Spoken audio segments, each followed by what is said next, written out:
بسم الله الرحمن الرحيم. الحمد لله رب العالمين،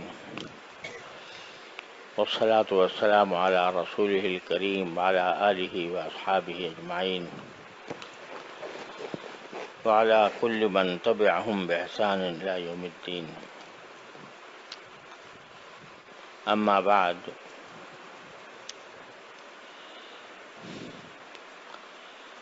عرض یہ کر رہا تھا کہ جتنا اہتمام اور جتنی کوشش اور جتنی محنت ہم نفلی عبادتوں پر کرتے ہیں، اللہ تعالیٰ کی توفیق سے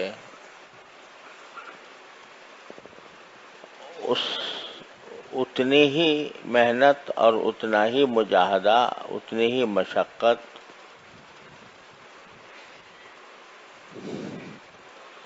گناہوں سے بچنے کے لیے کرنی ضروری ہے۔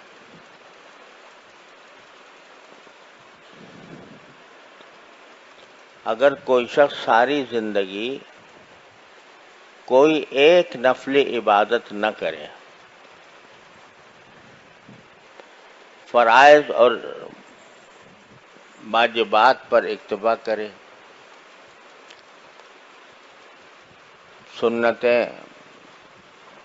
سنتوں پر اکتفا کرے اور ایک بھی نفلی نماز زندگی بھر نہ پڑھے، نہ کوئی نفلی صدقہ دے، لیکن واجبات و فرائض ادا کرتا رہے، لیکن ساتھ ساتھ گناہ اس سے کبھی صادر نہ ہو، تو باوجود کہ اس نے نفلی نماز نہیں پڑھی، نوافل ادا نہیں کیے، اس کے باوجود انشاءاللہ سیدھا جنت میں جائے گا، کیونکہ گناہ نہیں ہوا اسے۔ اور ایک آدمی نفلی عبادتیں خوب کرتا رہے اور ساتھ ساتھ گناہ بھی کرتا رہے، تو نفع ٹوٹا برابر ہوتا چلا جائے گا، اس کی کوئی گارنٹی نہیں ہے کہ وہ سیدھا جنت میں جائے گا۔ لہذا معلوم ہوا کہ گناہ سے احتراز، گناہوں سے بچنا، گناہوں کا اہتمام کرنا، گناہوں سے بچنے کا، یہ نوافل سے زیادہ ضروری ہے۔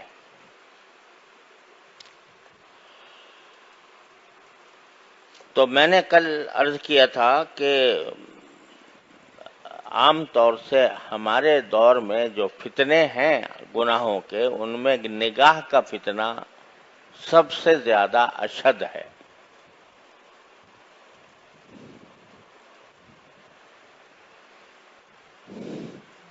اور گھر گھر پھیلا ہوا ہے، ایک ایک شخص اس فتنے کا شکار ہے۔ پہلے نگاہ کے غلط استعمال کرنے کے لیے کچھ کرنا پڑتا تھا، کہیں باہر جانا پڑتا تھا،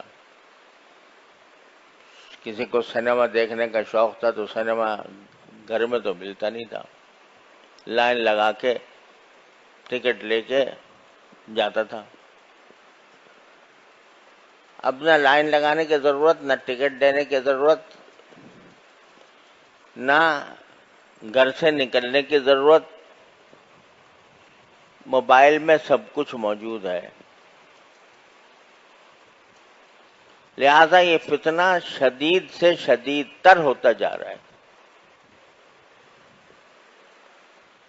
اور خوب سمجھ لیجئے،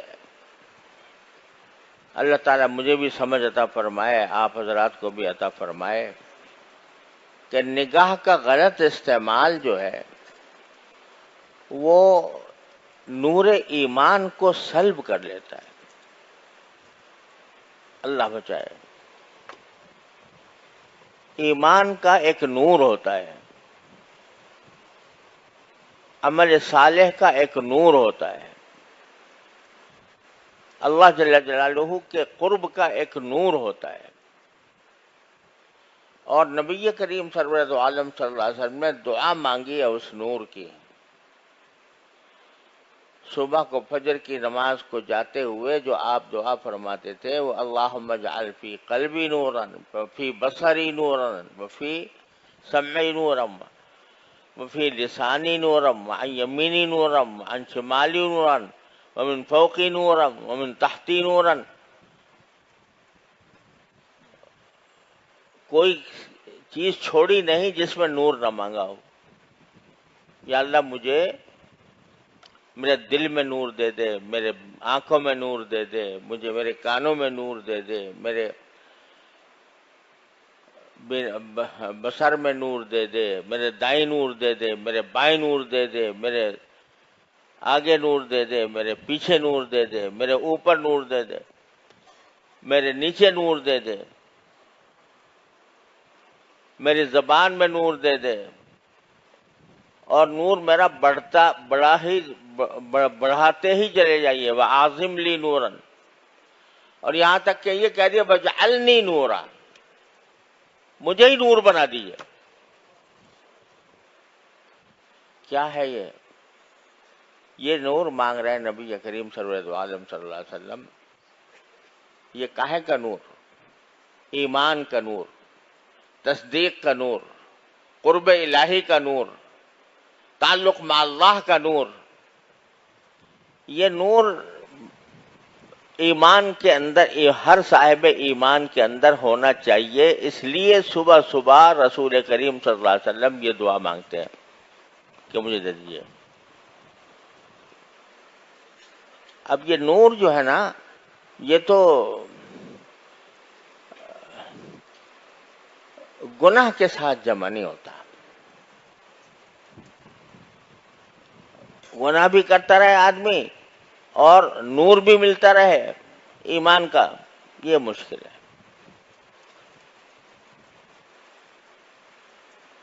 حضرت امام شافعی کا کہ شعر مشہور ہے کہ کسی نے شاگرد نے کسی استاد سے کہا، خود امام شافعی نے اپنے استاد وکی ابن جراح رحمۃ اللہ علیہ سے، امام شافعی کے استاد ہیں وکی ابن جراح، اور وہ امام ابو حنیفہ کے شاگرد ہیں۔ تو ان سے کہا کہ مجھے کچھ حافظے کی تقویت کا کوئی ذریعہ بتا دیجئے، کیونکہ مجھے بہت سی باتیں پڑھتا ہوں یاد نہیں رہتی۔ تو کہتے ہیں خود امام شافعی شعر میں کہ شکوت الی بقیع سوء حفظی فاوصانی الی ترک المعاصی۔ جب میں نے کہا میرا حافظہ کمزور ہے تو حضرت بقیع نے جواب میں کہا کہ گناہ چھوڑ دو تو حافظہ قوی ہو جائے گا۔ کیوں؟ فإن العلم نور من الہ ونور اللہ لا یعطی لعاصی۔ کیونکہ علم جو ہے یہ اللہ کی طرف سے ایک نور ہے، اور یہ اللہ کا نور کسی نافرمان کو نہیں دیا جاتا۔ تو معلوم ہوا کہ گناہ جو ہے وہ انسان کے دل سے ایمان کے نور کو سلب کر لیتا ہے۔ اب کیا مطلب ہے اس نور کے سلب کرنے کا؟ اس کی تفصیل میں جائیں تو لمبی چوڑی تقریر کی ضرورت ہوگی، لیکن مختصر بات یہ ہے کہ جب ایمان کا نور قلب میں پیدا ہو جاتا ہے، اللہ تعالیٰ اپنی رحمت سے ہم سب کو عطا فرما دے، تو پھر انسان جو ہے وہ اس کا خود طبعی میلان وہ طاعات کی طرف ہوتا ہے، عبادات کی طرف ہوتا ہے، اللہ تعالیٰ کے احکام کی تعمیل کی طرف ہوتا ہے، اور گناہوں کی طرف جو رغبت ہے وہ کم ہوتی چلی جاتی ہے. جتنا جتنا ایمان کا نور بڑھے گا اتنا ہی گناہوں سے نفرت پیدا ہوتی جا رہی ہے.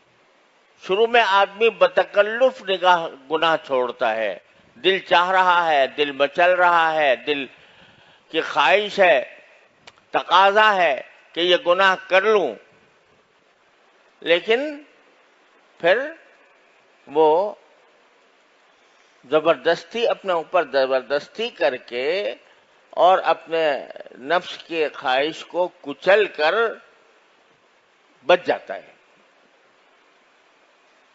تو جوں اپنی خواہشوں کو کچل کر بچتا رہے گا اتنا ہی ایمان کا نور بڑھتا رہے گا. پھر ایک مرحلہ ایسا آ جائے گا کہ گناہوں سے نفرت ہی ہو جائے گی. تو یہ مانگ رہے ہیں سرکار دو عالم کہ یا اللہ مجھے یہ نور عطا فرما دے. اب وہ ان کو سرکار دو عالم صلی اللہ علیہ وسلم تو بذات خود نور تھے. لقد جاءکم من اللہ نور و کتاب مبین، سراپا نور ہی نور تھے. اللہ تعالیٰ نے ان کو سراپا نور بنایا تھا. لیکن کیوں مانگ رہے ہیں؟ تاکہ اپنی امت کے لوگوں پر شفقت فرما کر امت کے لوگوں کو سکھائیں کہ خدا کے بندو یہ چیز مانگنے کی ہے. نور مانگو اللہ تعالیٰ سے، اور اس نور کا تقاضا کا نتیجہ یہ ہوگا کہ انشاءاللہ گناہوں سے حفاظت بھی ہوگی. گناہوں کی گناہوں سے بچنے سے نور پیدا ہوتا ہے، اور جب نور پیدا ہوتا ہے تو آپ مزید گناہوں سے بچنے کی ہمت پیدا ہوتی ہے. مزید ہمت ہوتی ہے تو مزید نور آتا ہے. یہ ایک تسلسل ہے جو بندے کو ساری زندگی جس کو حاصل کرنے کی فکر کرنی چاہیے. تو میں عرض یہ کر رہا تھا کہ نگاہ کے غلط استعمال سے کیا ہوتا ہے کہ یہ نور ایمان جو اللہ تبارک و تعالی نے عطا فرمایا بندے کو، اس سے محرومی ہو جاتی. یہ آنکھ کا نور ہے نا جس سے دیکھ رہے ہو، یہ آنکھ ہی کا تو نور ہے نا. کس کا عطا کیا ہوا ہے؟ اللہ تعالیٰ کے سوا کون ہے جس نے یہ دے دیا ہو؟ مفت دے دیا، بے مانگے دے دیا، کوئی قیمت وصول نہیں کی. ساری زندگی تم اس کو استعمال کر رہے ہو، اور اتنی نازک مشین دے دی ہے کہ اس کے کل پرزوں کا اور اس کے رگ پٹھوں کا کسی کو پتہ نہیں ہے. ایک ہمارے دوست ہیں جو اللہ تعالیٰ ان کو شفائے کامل عطا فرمائے، وہ آج کل بیمار ہیں، آنکھوں کے امراض کے اسپیشلسٹ ہیں. انہوں نے مجھے بتایا کہ صرف آنکھ کے اندر 11 قسم کی اسپیشلائزیشن ہے.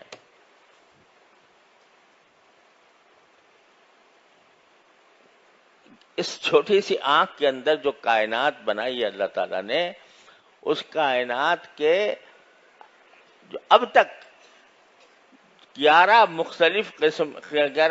قسم کے مختلف لوگ ہوتے ہیں، جو کوئی ایک چیز کا اسپیشلسٹ ہے، کوئی دوسری چیز کا اسپیشلسٹ ہے، کوئی تیسری چیز کا اسپیشلسٹ ہے. 11 قسم کے اسپیشلسٹ ہوتے ہیں. اور جب ذرا سی کوئی کھٹک ہو جائے آنکھ میں، کوئی تنکا پڑ جائے، پھر دیکھو کیا بے چینی ہوتی ہے. اگر بینائی خدا نہ کرے کسی وقت اس میں کمی آ جائے تو انسان ساری دنیا کی دولت لٹانے کو تیار ہو جاتا ہے کہ یہ میں لٹا دوں لیکن میری یہ بینائی واپس آ جائے. بے مانگے مفت دے رکھی ہے اللہ تعالیٰ نے ساری زندگی، پیدائش سے لے کر مرتے دم تک. یہ چل رہی ہے. تو اس کائنات کو، آنکھ کی اس کائنات کو اگر گناہ سے آلودہ کرو گے، اللہ کی دی ہوئی اس مشین کو اللہ تعالیٰ کی معصیت سے آلودہ کرو گے، تو اس کا چاہے تمہاری بینائی سلب نہ ہو، لیکن جو اس کے اندر اللہ نے نور ایمان رکھا ہے وہ سلب ہوتا جائے گا. جب وہ سلب ہو جاتا ہے تو اللہ بچائے انسان کی مت الٹ جاتی ہے. وہ برے کو اچھا اور اچھے کو برا سمجھنے لگتا ہے. گناہ کی ایک خاصیت یہ ہے، خوب یاد رکھنے چاہیے، اللہ تعالی ہم سب کی حفاظت فرمائے. گناہ کی ایک خاصیت یہ ہے کہ انسان کی عقل خراب ہو جاتی ہے، اور وہ غلط کو صحیح اور صحیح کو غلط سمجھنے لگتا ہے، اچھے کو برا، برے کو اچھا سمجھنے لگتا ہے. اسی لیے قرآن کریم میں فرمایا ان تتقوا اللہ یجعل لکم فرقانا، اگر اللہ سے ڈرو گے. اللہ سے ڈرنے کے معنی کیا ہے؟ کہ اللہ کے احکام پر عمل کرو گے، اللہ نے جن گناہوں سے بچنے کی تلقین فرمائی ہے ان سے بچو گے، تو یجعل لکم فرقانا، اللہ تعالیٰ تمہیں حق و باطل میں فرق کرنے کا معیار عطا فرما دیں گے، عقل صحیح کر دیں گے تمہاری. اللہ بچائے جب عقل الٹتی ہے تو کوئی انتہا نہیں ہے اس کی. آپ لوگ سب جانتے ہیں کہ وہ لوگ جنہوں نے چاند پر سیارے اڑا دیے، چاند تک اپنی مشین پہنچا دی، جو مریخ کا شکار کرنے کی فکر میں ہے، جنہوں نے ایسی ایجادات کر دی کہ عقل حیران ہو جاتی ہے، دنگ ہو جاتی ہے. کمپیوٹر نے کیا انقلاب برپا کر دیا، آرٹیفیشل انٹیلیجنس پیدا کر دی، کیا کچھ کر دیا. لیکن یہ سب کرنے کے باوجود، یہ ساری ذہانتوں کے باوجود، جب معاملہ آتا ہے جنسی تعلقات کا تو ایسا معلوم ہوتا ہے کہ بھیڑیے اور گدھ اور بدترین درندے بھی ان سے بہتر ہیں، ہے کہ نہیں؟ اور وہ اس کے لیے دلائل پیش ہو رہے ہیں، اس کے لیے عقلی دلائل پیش کیے جا رہے ہیں، اس کا فلسفہ بیان کیا جا رہا ہے، ساری دنیا میں اس کی تشہیر کی جا رہی ہے، ہم جنس پرستی کی. کیا ہوا؟ یہ ہوا کہ عقل خراب ہو گئی، مت الٹ گئی. کیوں الٹ گئی؟ اس لیے کہ جب فسق و فجور میں بڑھتا چلا گیا تو اللہ نے چل تو بھی دیکھ، تو کتے بلی سے زیادہ تیری حماقت اور تیری بے عقلی کتے بلی سے زیادہ ہو جائے گی. تو گناہ جو ہے وہ جہاں گناہ عذاب کا اللہ بچائے مستوجب ہوتا ہے، وہاں اس کی ایک خاصیت یہ ہے کہ مت الٹی کر دیتا ہے. وَمَن يُضْلِلِ اللَّهُ فَلَا هَادِيَ لَهُ، جسے اللہ گمراہ کر دے اس کو کوئی ہدایت نہیں دے سکتا. تو اللہ تعالیٰ زبردستی ظلمن تو گمراہ نہیں کرتا کسی کو. اللہ تعالیٰ تو ہدایت کا پیغام دیتا ہے، ہدایت کے راستے بتاتا ہے، گمراہ تو نہیں کرتا. گمراہ کرنے اللہ تعالیٰ کو شوق نہیں ہے گمراہ کرنے کا. ما یفعل اللہ بعذابکم ان شکرتم وآمنتم، اللہ تعالیٰ خود کہتا ہے تمہیں عذاب دے کے میں کیا کروں گا اگر تم شکر گزار بنو اور ایمان کے تقاضوں پر عمل کرو. تو اللہ جل جلالہ نہیں چاہتے کہ تم گمراہی کے گڑھوں میں جا کے گرو، لیکن جب تم خود وہ راستہ اختیار کر لیتے ہو گناہوں کا، معصیتوں کا، اور اللہ کا خوف تمہارے دل سے مٹا دیتے ہو، یہ احساس مٹا دیتے ہو کہ میرا اللہ مجھے ہر وقت دیکھ رہا ہے، تو اس کا نتیجہ یہ ہوتا ہے کہ تم خود گمراہی کے گڑھوں میں جا کے گر جاتے ہو، اور گر جاتے ہو تو تمہاری عقل خراب ہو جاتی ہے۔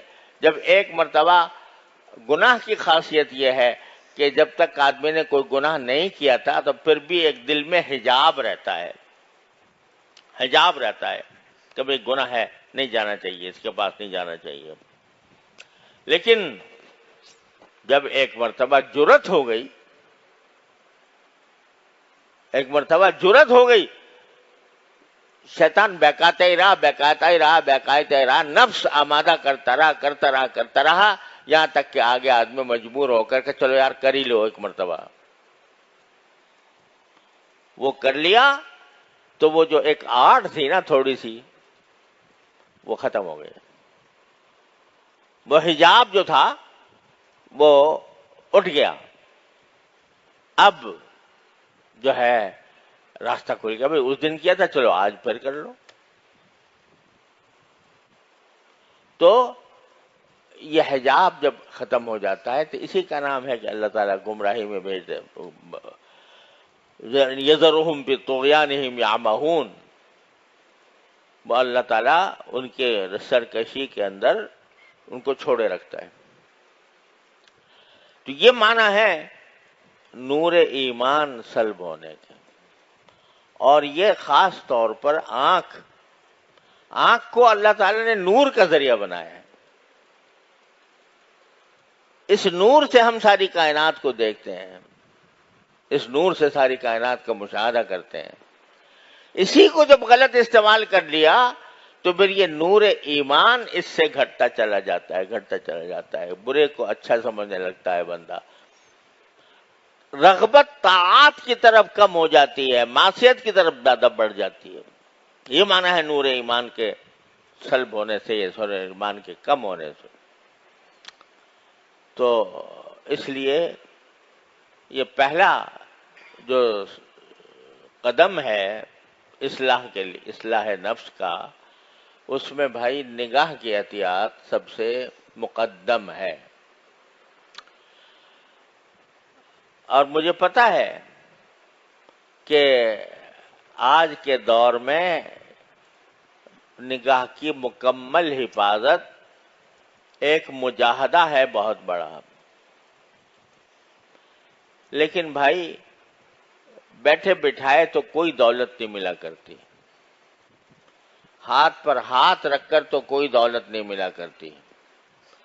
اگر ایمان کا نور چاہیے، اگر اللہ تعالیٰ کا قرب چاہیے، اگر آخرت کی فکر چاہیے، تو پھر یہ پتھر تو دل پر رکھنا ہوگا، یہ پتھر تو دل پر رکھنا ہوگا۔ یہ بتاؤ کون یہ گارنٹی لے کے آیا ہے کہ میں اگلے لمحے میں زندہ رہوں گا؟ کوئی گارنٹی لایا ہے؟ کسی کے پاس کوئی ضمانت ہے اس بات کی کہ اگلے گھنٹے جیوں گا؟ اگر ٹھیک اس وقت جب ہم، اللہ بچائے، اللہ جل جلالہ کی نافرمانی کر رہے ہیں، ٹھیک اسی وقت ہماری روح قبض کر لی جائے،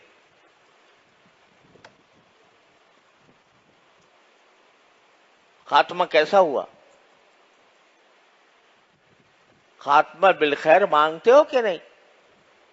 یا اللہ ایمان پر خاتمہ فرمائی۔ لیکن کیا گارنٹی ہے اس بات کی کہ جس وقت گناہ کر رہے ہو اس وقت میں تمہاری روح قبض نہیں کی جائے گی؟ اس وقت میں بلا لیا اللہ تعالیٰ نے تو رنگے ہاتھوں چلے گئے، کیا حال ہوگا؟ رنگے ہاتھوں چلے گئے، تو کم از کم یہ دھیان تو پیدا کر لو کہ اگر اسی وقت میں مجھے اٹھا لیا گیا، ارے توبہ کی توفیق بھی ہر ایک کو نہیں ملتی، اس لیے یہ خیال اگر دل میں آ جائے کہ یہ میں جو گناہ کر رہا ہوں، اسی وقت اگر میرے اللہ نے مجھے موت دے دی تو میرا انجام کیا ہوگا؟ معصیت کی حالت میں اٹھا لیا۔ اللہ کے بندے ایسے ہوتے ہیں جن کو اللہ سجدے میں اٹھاتا ہے، جن کو نمازوں میں اٹھاتا ہے، جن کو طاعات کے دوران اٹھاتا ہے۔ اللہ کے بندے وہ آپ کے علم میں آتے رہتے ہوں گے، سجدے کی حالت میں چلے گئے، یعنی سجدہ جو بندے کے لیے اللہ تعالیٰ کے قرب کا سب سے بڑا ذریعہ ہوتا ہے، اس حالت میں اللہ نے اٹھا لیا۔ خاتمہ بالخیر ہوا، خاتمہ بالایمان ہوا، طاعت کی حالت میں ہوا۔ اللہ اگر ہمیں ایسے اللہ بچائے، اللہ تعالیٰ ہر مسلمان کی حفاظت فرمائے کہ عین معصیت کے وقت میں اٹھا لے، عین نافرمانی کے وقت میں اٹھا لے، گناہ کے وقت میں اٹھا لے، تو کہاں جائیں گے؟ لہذا ان باتوں کو تو سوچ کر اپنے دل پر پتھر رکھنے ہوں گے، پتھر رکھے بغیر نجات نہیں۔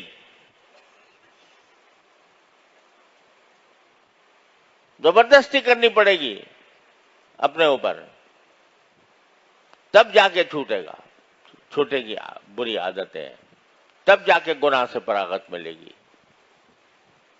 صرف نفلیں پڑھ لینے سے نہیں ہوگی۔ لہذا سب سے بڑی فکر اس رمضان میں، اس عشرہ اخیرہ میں، اس اعتکاف میں، اس رجوع اللہ کے موقع پر سب سے پہلی جو چیز مطلوب ہے وہ یہ عہد، یہ پکا عزم، یہ ارادہ کہ انشاءاللہ اب اس کے بعد میری نگاہ کسی معصیت کا ارتکاب نہیں کرے گی، یہ عزم۔ اور یہ عزم کرنے کے ساتھ پھر دعا بھی کہ اللہ میں نے کر تو لیا، عزم کر لیا، ارادہ کر لیا، پکا ارادہ کر لیا، لیکن اے اللہ میں آپ کی توفیق کے بغیر میں اس عزم پر ثابت قدم نہیں رہ سکتا، تو اے اللہ اپنی رحمت سے مجھے اس پر ثابت قدمی بھی عطا فرما دیجئے۔ یہ دعا اپنی طرف سے پکا عزم، اور دوسری طرف اللہ جل جلالہ سے دعا، یا اللہ میں نے کر لیا، یہ عزم کر لیا، لیکن میرے بس سے باہر ہے کہ میں اس عزم پر قائم رہوں، میں پتہ نہیں کس وقت پھسل جاؤں، کس وقت میں غلطی کا مرتکب بن جاؤں، اللہ میری حفاظت کر لی۔ چنانچہ انشاءاللہ حفاظت ہوگی، اور اگر کبھی اس کے باوجود خدا نہ کرے پاؤں پھسلا تو پھر انشاءاللہ توبہ کی بھی توفیق ہوگی۔